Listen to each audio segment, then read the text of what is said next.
In 2018, for the first time since Randy Moss and Chris Carter, all the way back in the year 2000, two Vikings receivers recorded 1,000-plus receiving yards in the same season.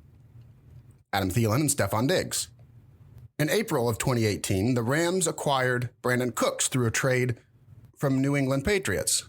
Brandon Cooks became the first player in NFL history to notch 3 straight 1,000-yard seasons with 3 different teams: the Rams, the Patriots, the Saints.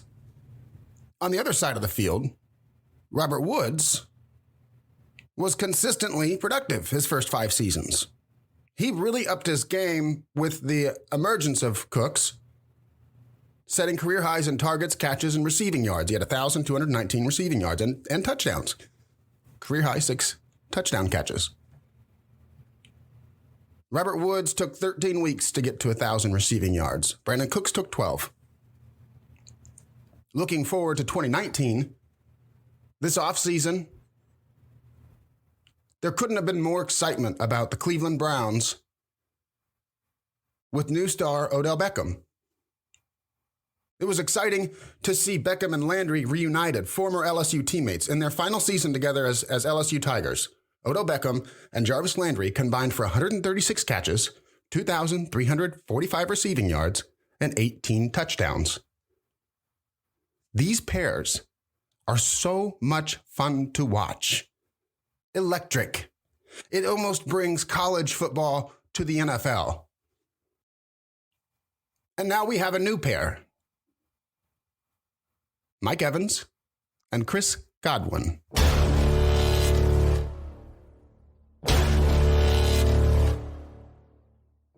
Welcome back to Huddle Up, a football podcast. My name's Tony Dyer, and you can find me on Twitter at Commissioner Mister. It's a Tuesday edition of Huddle Up. Today, we're going to be taking a look at elite pairs of wide receivers on the same team, but namely Mike Evans and Chris Godwin. We're going to discuss how it materialized, if it's repeatable, and what's to come of Jameis Winston. Week 14's in the books. As far as injuries go, Week 14 was a real doozy. That's something that might come up on the Thursday episode. I don't want to get too far into the list of injured players.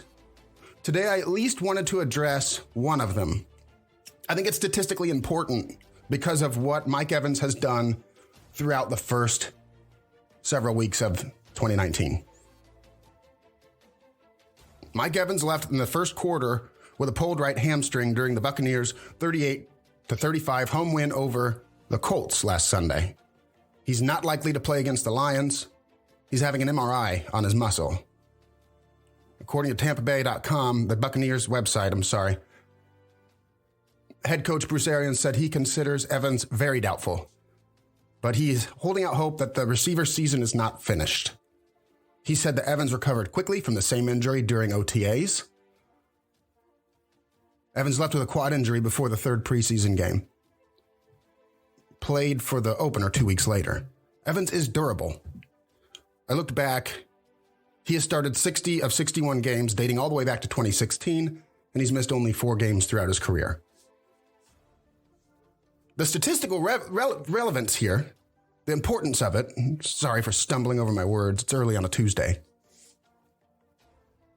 is that both Mike Evans and Chris Godwin are leading all receivers in the league except for one. Michael Thomas is the only wide receiver ahead of this pair in measurable stats. Michael Thomas has 30 additional targets and 200 more yards. Outside of that, Evans and Godwin are among the best wide receivers in football this year. Evans has had a decline from last year. It's to be expected. He had 1,500 yards on 86 receptions. You have to expect that. This coming into the offseason here, the 2019 season, Godwin was a name that everybody was really quietly expecting a breakout from. Here it is. Last year, Godwin played just 6 games. Now, Godwin has 1,212 yards. What an amazing pair of wide receivers. I mentioned that Mike Evans was down significantly. He's still over 1,000 yards. Still over 1,000 yards with 3 weeks to go. If Mike Evans was not injured, if he had 3 more games, I don't think he'd be down significantly. I think he'd only lose 100 or 200 yards. just the way that it is.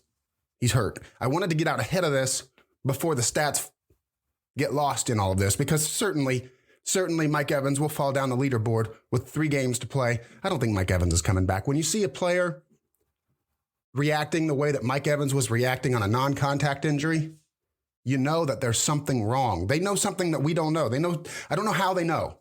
Maybe that's a question that I'll ask later. I'd be really surprised seeing Mike Evans grabbing his leg the way he was, seeing Tampa Bay's record, knowing that they really are not, they're not playoff bound.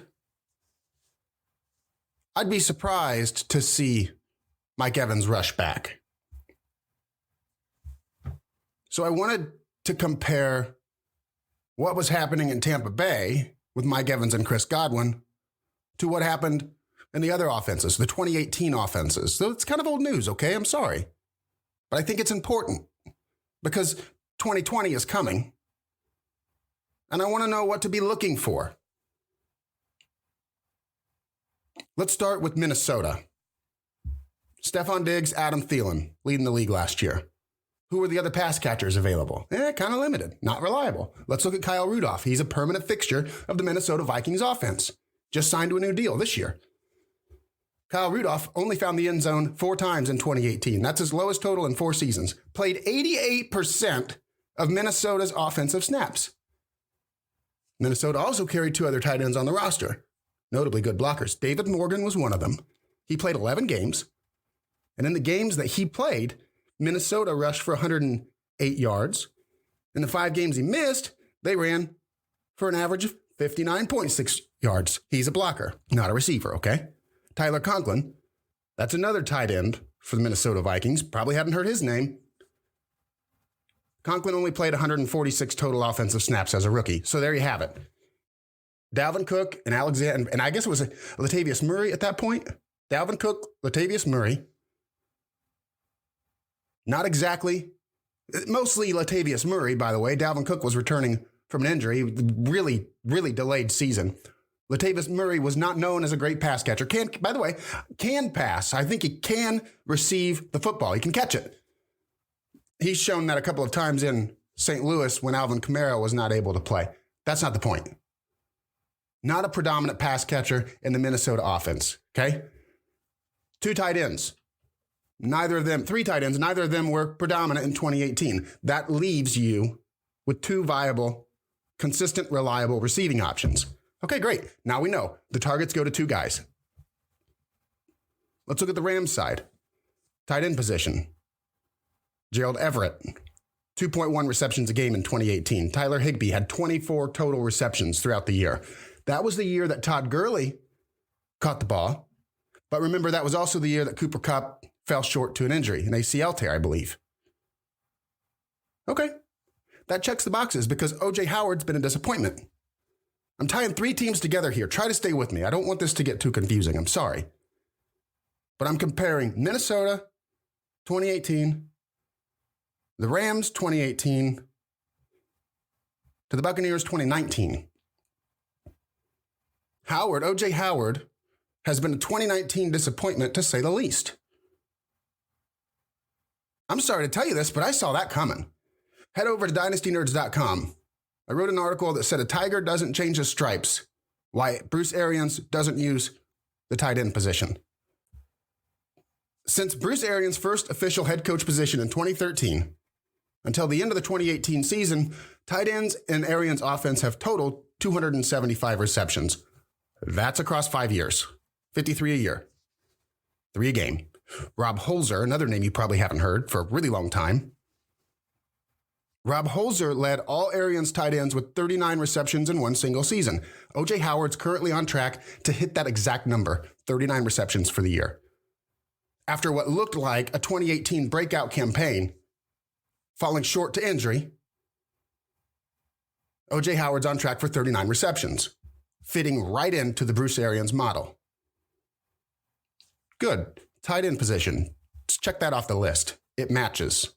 And it's not going to change, by the way. Bruce Arians isn't going to wake up tomorrow and say, oh, we need to throw O.J. Howard the ball 8 times a game. That's not going to happen. Let's look at the quarterbacks.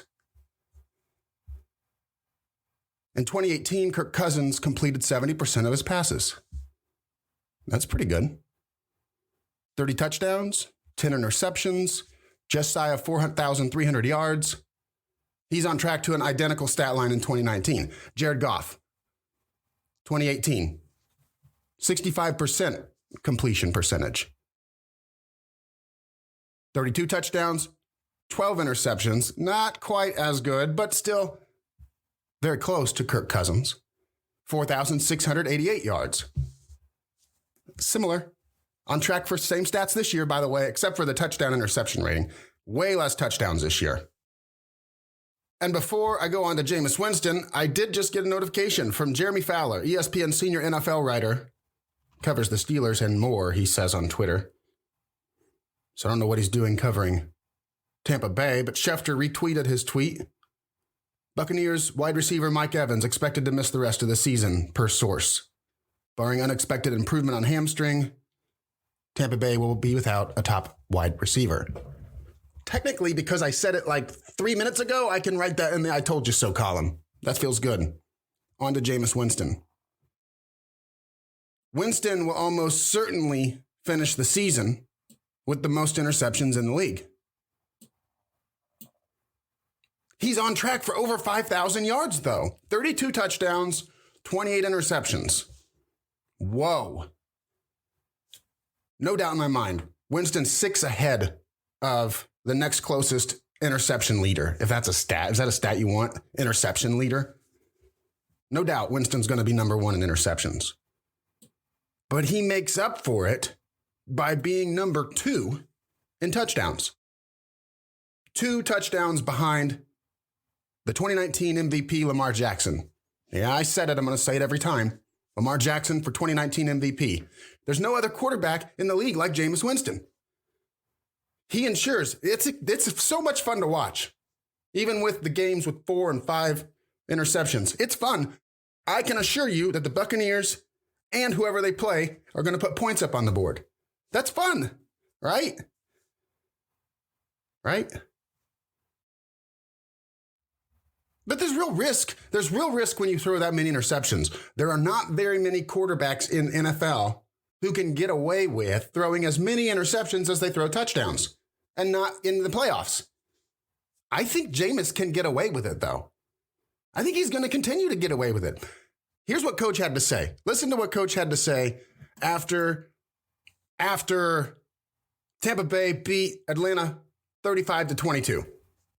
That was a team win in all 3 phases. Was it pretty? You're damn right it was pretty. It was pretty. Get better, man. One day at a time, one game at a time. Family on 3, 1, 2, 3. Family. Go ahead. You're damn right it was pretty, he said. On a Football Life that featured Bruce Arians, I think it's ESPN feature. I live life and I call plays the same way. No risk it, no biscuit. That's Bruce Arians. I live life and I call plays the same way. No risk it, no biscuit. Now, what they were laughing at in that recording was Jameis Winston's the only person in the room that shook his head side to side when Coach asked if it was pretty, because Jameis knows that he did not have a very pretty game. That's my only concern with Jameis Winston. He needs to own it, because Coach will allow an awful lot of mistakes. He's going to let a lot of things go down that shouldn't normally be accepted. But when you're pushing the ball down the field as far as Jameis Winston does, it's going to happen, guys. It's going to happen. I live life and I call plays the same way. No risk it, no biscuit. Jameis finished that game with 108 QBR. Threw 2 interceptions that game, 108 QBR. Listen, Jameis Winston can sling the football. That's just the reality of it. He can throw the ball. He's got some interception problems. But despite all of that, Tampa Bay is a 6-7 football team. That's good enough for a home playoff game, depending on which NFC division you're in. Their next 3 games are winnable. The Lions, they're playing on the 3rd-string quarterback. The Texans just crapped themselves against the Broncos, lost by 14 points. The Falcons are currently 4-9. They've got nothing to play for. They already got beat by Tampa Bay once, and now they've lost Calvin Ridley for the season. we could look up and Tampa Bay could easily have 9 wins, despite Jameis's interception problems. He just needs some help. This is going to work. I'm telling you, this Tampa Bay team can work.